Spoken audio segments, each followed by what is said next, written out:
The Gospel of Luke.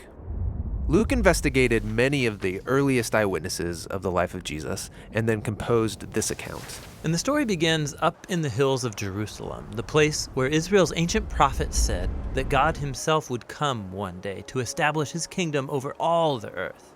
In the city is the temple, run by the priests, and one of them, named Zechariah, was working in the temple when he had a vision that freaks him out. An angel appears and says that he and his wife will have a son. What's this all about? Well, Zechariah and his wife, we're told, are very old. They've never been able to have children. And Luke's setting up a parallel here with Abraham and Sarah, the great ancestors of Israel, because they too were very old and could never have kids. Yet God gave them a son, Isaac, which is how the whole story of Israel began. And so Luke's implying here that God's about to do something that significant for this people once again. The angel tells Zechariah to name the son John. And then he says that this son's going to fulfill a promise of Israel's ancient prophets, that somebody would come one day to prepare Israel to meet their God when he arrived to rule in Jerusalem. Because right now, Jerusalem is ruled by the Romans. Yeah, specifically, it's governed by a man named Herod, who's a puppet king under the Roman Empire. And so the Jewish people wanted nothing more than to be free and govern themselves in their own land. So this is shocking news. Everything's going to change. God's on his way. But how is he going to arrive? Well, to find out, Luke takes us out of Jerusalem and then up into a small town in the hills of an out-of-the-way region called Galilee. And there we find a young woman named Maryam, or we call her Mary.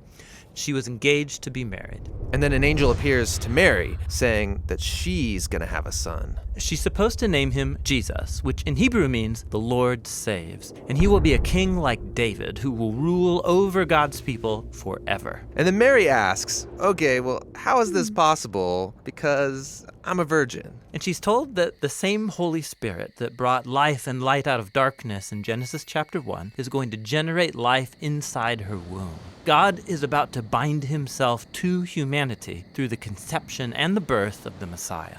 And so Mary goes from some backwoods no-name girl to the future mother of the king? Exactly. In fact, she sings a song about how this reversal of her own social status points to a greater upheaval to come. Through her son, God's going to bring down rulers from their thrones and exalt the poor and the humble. He's going to turn the whole world order upside down. So when Mary was really pregnant, she and her fiancé Joseph had to go down to Bethlehem. Yeah, there was a decree across the Roman Empire about new taxes, and so everybody had to go get registered in the town of their family line. There were so many visitors in Bethlehem, they can't find a guest room. And so the only place they can find is a spot where animals sleep. Now nearby were some shepherds with their flocks, and an angel appears, which of course freaks them out.